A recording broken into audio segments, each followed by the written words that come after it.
네. 예배 시작 전에 보면 오병이어 해서 5분 전 이렇게 생각해 볼 수 있는 질문들을 띄우는데 오늘 무슨 질문인지 기억나시나요? 네. 네, 그렇게 질문을 띄우는데 가끔씩 이렇게 그런 질문을 한 번씩 나눠보고 싶다라고 하는 그런 생각이 좀 들 때가 있습니다. 오늘도 좀 여러분 생각을 좀 듣고 싶다라는 그런 질문 드렸는데 저 개인적으로는 여러분은 신앙생활을 한 지 얼마나 되셨습니까? 혹시 가장 오래되신 분이 누구실까요? 모태신앙 한번 손 들어보시죠. 모태신앙이 그렇게 생각보다 많이 없네요. 손안 들고 있었나? 서희는 엄마는 모태신앙이라고 하는데 서희는 손 안 들고 있고. 생각보다 모태신앙이 별로 없으시군요. 네. 그럼 또 다른 질문이죠. 나의 신앙생활이 습관적이라고 생각할 때가 있으십니까? 네. 교회를 오래 다녔지만 직분도 또 있지만 모르는 게 나는 너무 많다. 뭐 교회에 관한 거든 어떤 성경에 관한 거든 뭐에 관한 거든 나는 모르는 게 너무 많다라는 생각을 해본 적이 여러분은 있으십니까? 저는 꽤 오랫동안 저 자신에 대해서 그런 생각을 했었습니다. 그리고 또 지금까지도 그게 성경이든 어떤 교회의 어떤 전통이든 내가 몰랐는데 새롭게 알게 되는 부분들도 계속 있고 내가 꽉 막혀서 저 부분은 전혀 내가 생각하지 못했구나 라고 하는 부분들도 종종 있습니다. 믿기 어려우시겠지만 저는 모태신앙입니다. 믿어주시나요? 저는 모태신앙입니다. 제가 기억이 나지 않을 때부터 신앙생활을 해왔습니다. 그래서 어렸을 때는 여름 성경학교를 하면 당시에 지금 생각해보면 당시에 서희나 소환이 정도 되는 그런 나이의 선생님들이었던 것 같습니다. 그렇게 막 대학생들 그런 선생님들이 이쁜 선생님들이 앞에서 막 율동을 하면 저는 그것을 열심히 따라하곤 했었습니다. 근데 가끔씩 우리 남자 선생님들이 또 이렇게 율동을 할 때가 있었습니다. 그럴 때는 그 선생님들은 정말 그 여자 선생님들처럼 율동을 알려주려고 그렇게 앞에 선 게 아니고 그냥 이렇게 재밌게 하려고 한 박자씩 늘리고 또 엉뚱한 동작을 하고 그러면서 웃음을 줬던 그런 기억이 있습니다. 당시에는 학교도 또 교회도 다 그냥 거기 동네에 다 있어서 학교에서 놀던 친구, 형, 누나들이 교회 가면 또 있고 그래서 더 재밌게 놀았던 그런 기억이 있습니다. 중고등학교 때는 대부분이 남녀공학이 별로 없고 남중, 남고 그래서 이성을 만날 수 있는 기회가 별로 없는데 교회에서는 아주 편하게 이성들과 얘기도 하고 또 행사, 계획 같은 것도 임원이라고 서로 짜기도 하고 같이 소풍도 가고 수련회도 갔었습니다. 찬양을 교회에서 부르면서 악보를 보는 법도 배웠고 악기도 하나씩 다 배우고 교회를 안 다녔으면 몰랐을 것 같은 것들을 많이 접하고 배울 수 있었습니다. 사람들을 교회에 오게 하려고 교회 다니게 하려고 익산역 가서 노방전도도 하고 친구들을 교회에 데려오기도 했었습니다. 하나님이 천지를 창조하셨다는 것에 저는 조금도 의심을 품지 않았고 하나님이 나를 사랑하신다는 그 진리가 그냥 너무나 자연스러웠습니다. 제가 성경을 보다가 성경이 이해가 되지 않으면 성경이 잘못된 게 아니라 내가 이해를 못하는 거다라고 생각을 했고 성경에는 오류가 없다는 것을 저는 의심조차 해본 적이 없었습니다. 학생부와 청년부 임원을 하면서 어떻게 하면 예배를 더 잘 드릴 수 있을까? 어떻게 하면 사람들을 교회에 더 많이 오게 할 수 있을까? 그런 것들을 많이 고민하기도 했었습니다. 저는 주일 예배도 거의 빠진 적이 없는데 제가 어렸을 때 제 기억에 어렸을 때 주일 예배를 못 간 적이 한 번 있었습니다. 짜장면을 사준다고 엄마 아빠가 짜장면을 사준다고 온 가족이 그때 토요일이었는지 금요일인지 그건 잘 기억이 안 나는데 온 가족이 다 나가서 병원에서 남동생이랑 포경 수술만 하고 왔다는 그런 아주 슬픈 이야기가 있습니다. 그것 때문에 너무 아파서 짜장면은커녕 그 주일에 예배도 못 갔었습니다. 그럴 때 말고는 전 주일 예배를 빠진 적이 없었습니다. 다른 지역에 있더라도 다른 곳에 있더라도 그곳에서 주일 예배는 꼭 드렸습니다. 하지만 제가 그렇게 주일을 지켰던 것은 주일의 개념을 알아서 제가 지킨 게 아니라 그냥 어렸을 때부터 그래왔기 때문에 그랬습니다. 이제는 그게 습관이 됐기 때문에 이제는 안 가는 것보다 가는 게 속편합니다. 저에게는 그렇게 교회가 너무 편하고 너무 익숙했습니다. 이렇게 오랜 시간 동안 신앙생활을 해왔기 때문에 저의 신앙생활에는 습관적으로 해왔던 것도 너무나 많았고 제대로 알지 못하면서 그냥 당연하게 지나가는 것도 많았고 또 종교적으로 고지식한 것도 되게 많았습니다. 믿음이 커서 제가 성경에 오류가 없다는 걸 믿었다기보다는 저 자신을 오히려 못 믿었기 때문에 내가 이해 못한다고 성경이 잘못된 게 아니다 라고 그렇게 생각을 했었던 것 같습니다. 제가 또 하나님의 사랑을 알아서 노방정도로 그 사랑을 전하기보다는 그냥 내가 교회 생활 해보니까 재밌으니까 편하니까 저 사람도 교회 생활 했으면 좋겠다 그런 마음으로 교회에 오라고 하는 그런 정도였습니다. 교회에 있는 게 너무 좋았고 교회 안에서 사람들이랑 교제하고 놀 때도 너무 즐거웠고 교회에서는 왠지 마음이 편해지고 제 자존감도 높아지는 것 같아서 교회 생활을 그렇게 열심히 했지만 그때 당시를 생각해보면 영원한 생명, 예수님이 나에게 주고 싶어하는 참 평안, 참 자유 그런 것들을 누렸었는지는 예수님을 내가 얼마나 진지하게 생각했었는지는 잘 기억이 나지 않습니다. 저의 신앙은 이랬습니다. 그러면 우리 사마리아 여자의 신앙을 한번 보겠습니다.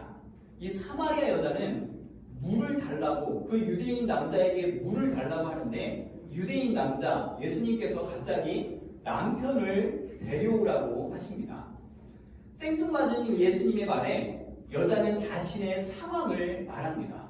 저는 남편이 없습니다.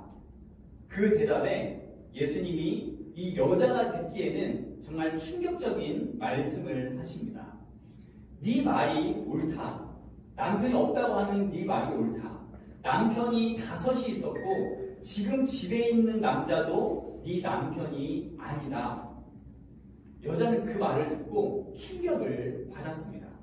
자신의 상황을 너무나 구체적으로 너무나 잘 알고 있었기 때문입니다. 이렇게 자기 상황을 구체적으로 알고 있는 걸 보면 여자가 생각하기에 이 유대인 남자는 틀림없이 선지자였습니다. 메시아일 거라고는 상상조차 못했기 때문에 여자가 생각할 수 있는 최대치는 이 사람은 선지자구나 이거였습니다. 사람들이 제가 목사인 걸 알면 그전에는 그런 질문을 생각도 못하다가 제가 목사인 걸 알면 갑자기 교회에 대해서나 아니면 성경에 대해서 궁금한 것들을 물어보기 시작합니다. 그것처럼 예수가 선지자라고 생각한 이 여자는 그동안 궁금했던 것을 예수님에게 물어봤습니다.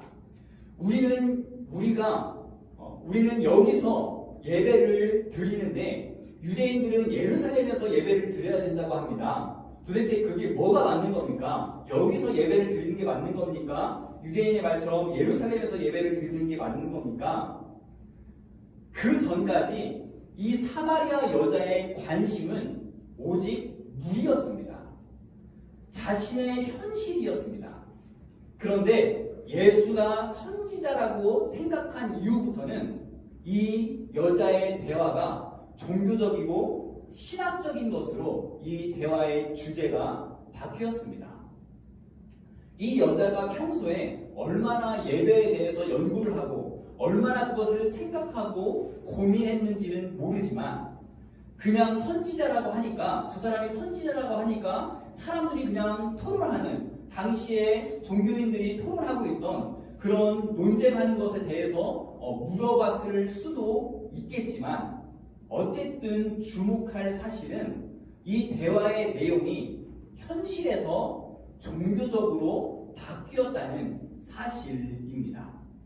그런데 여러분, 이 사마리아 여자의 대화가 여기에서만 끝났다면 어땠을까요?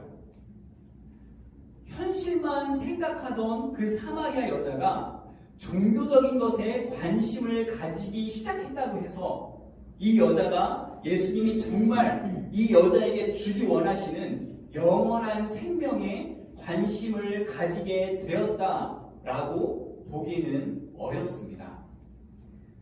예배와 교회에 많은 관심이 있어도, 성경에 대한 많은 지식을 가지고 있어도, 교회 문제와 그 문제를 해결할 수 있는 방안들을 알고 있어도, 또 이제는 누군가의 설교를 듣고 그 설교가 정통이다, 이단이다, 그것을 판단할 수 있는 지식이 생겼다고 해도 그것이 영적이라고는 말할 수 없습니다.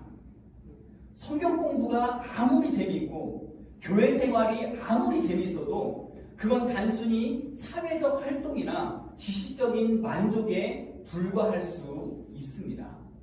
예수님이 말씀하신 생명을 누리고 있다라고 말할 수 없다는 것입니다.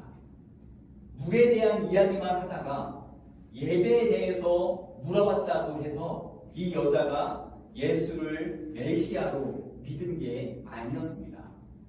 대화 자체가 종교적인 것으로 바뀌었지만 여전히 예수를 메시아로 보지 못했고 삶의 변화도 없었습니다. 그럼에도 저는 이런 종교적인 관심이나 이런 종교적인 행위에 머무르는 이런 신앙을 소중하다고 저는 말하고 싶습니다. 이것 자체가 가치가 있기 때문에, 이것 자체가 목적이기 때문이 아니라 바로 그런 관심과 그런 시간들이 예수님이 누구신가를 진지하게 생각할 수 있도록 하는 기회가 될 수 있기 때문입니다.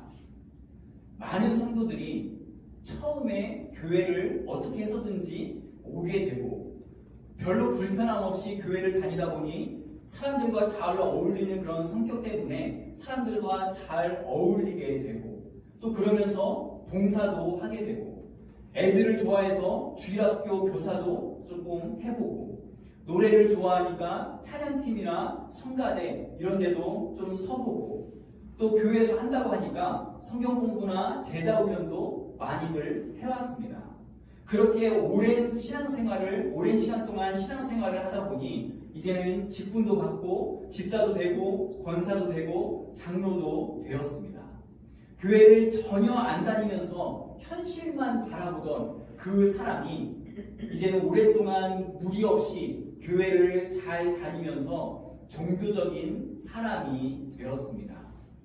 이렇게만 신앙생활이 끝난다면, 저의 신앙생활이 종교적인 행위에서만 그렇게 멈춘다면, 사마리아 여자가 종교적인 관심에만 머무르게 된다면 그것은 치명적인 불행입니다. 하지만 그렇게 교회 생활에 익숙해지고 종교적인 관심을 가지는 중에 주님의 부르심에 응답해서 예수님을 주인 삼는 그런 결단이 그 과정 가운데, 그 시간 가운데 있었다면 그 교회 생활, 그 종교적인 행위는 아주 소중한 경험이고 과정이 될 것입니다. 한순간의 기적적인 체험으로 예수님을 믿은 게 아닌 그런 저도 과거의 종교적이고 습관적인 저의 신앙생활이 너무나 감사한 시간들입니다. 왜냐하면 그런 종교적인 행위와 관심과 습관들이 저에게 없었다면 예수님에 대해서 깊이 생각해 볼 수 있는 그런 시간조차 가지지 못했을 거라는 그런 아찔함 때문입니다.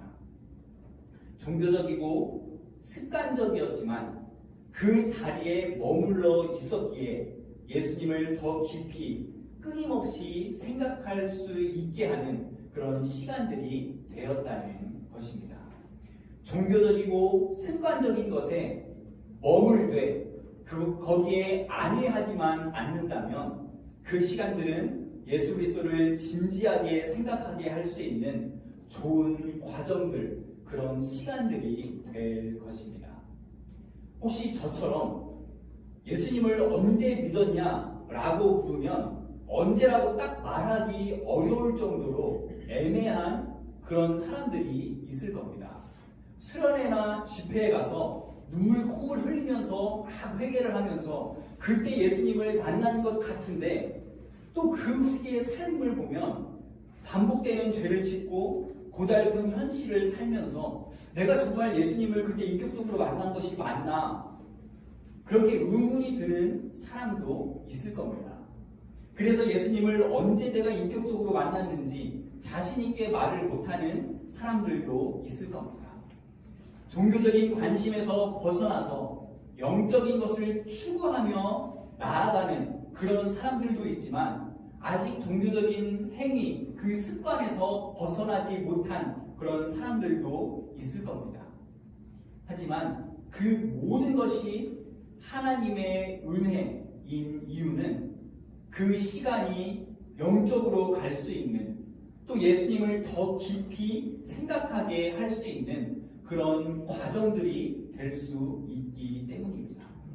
사마리아 여자가 예배에 대해서 묻기 시작한 것은 그 자체로 이 여자가 이제는 영적인 사람이 되었다라고 말할 수는 없지만 그래도 아주 중요한 전환점이고 아주 소중한 기회가 되었습니다. 말씀을 정리하겠습니다. 저는 기적 같은 일을 한순간에 겪고 한순간에 변화돼서 예수님을 만난 그런 사람들이 너무나 부러웠습니다. 나는 왜 그런 기적 같은 일들이 없는 걸까? 하나 만들어야 되나? 그런 생각도 해본 적이 있었습니다. 그런 저에게 예전에 기적적인 체험을 하고 예수님을 만난 어떤 사람이 저에게 이런 말을 했던 적이 있었습니다. 전세희 목사님은 저처럼 그렇게 기적적인 어떤 기적을 체험하고 한순간에 하나님을 만난 게 아니죠. 그래서 더 대단합니다. 정말 대단합니다. 어떻게 그런 기적이 없는데도 그렇게 예수님을 믿고 예수님을 따를 수가 있습니까? 라고 말한 적이 있습니다.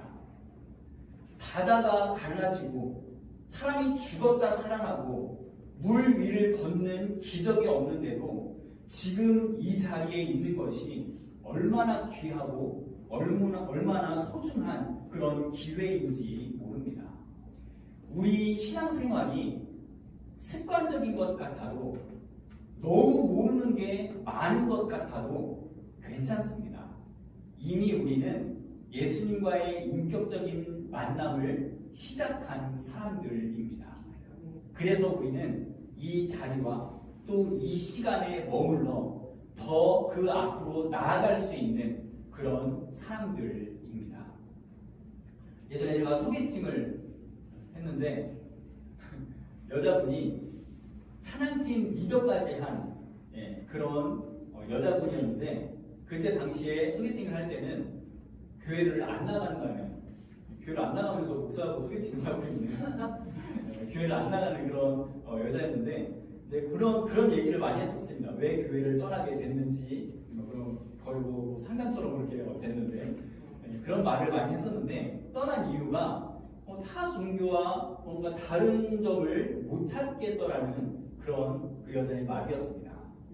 예수님이 안 믿어진다는 그런 것이었습니다. 정말 안타깝고 좀 답답했습니다. 그 사람에게도 이렇게 말했고 우리 모두에게도 똑같이 말하고 싶습니다. 시간이 걸리더라도 교회 생활과 종교적인 행위에 머무르라고 그렇게 말하고 싶습니다. 또 계속 그렇게 잘 머물러 있는 사람들에게는 그것에 안주하지 말라고 그렇게 말하고 싶습니다. 거기에 머무르는 것이 아직은 끝이 아니기 때문입니다. 이제 시작이기 때문입니다. 아직 영적인 것은 아니지만 세상적인 것에서 이제야 조금 시야를 옮긴 것이기 때문입니다. 우리가 우리 신앙생활에 낙심하지도 말고 교만 떨지도 말고 끝까지 우리가 함께 고민하면서 진지하게 예수 그리스도를 생각하고 그분을 인격적으로 만나면 좋겠습니다. 그런 우리 대한민국의 성도님들 되시기를 간절히 바랍니다.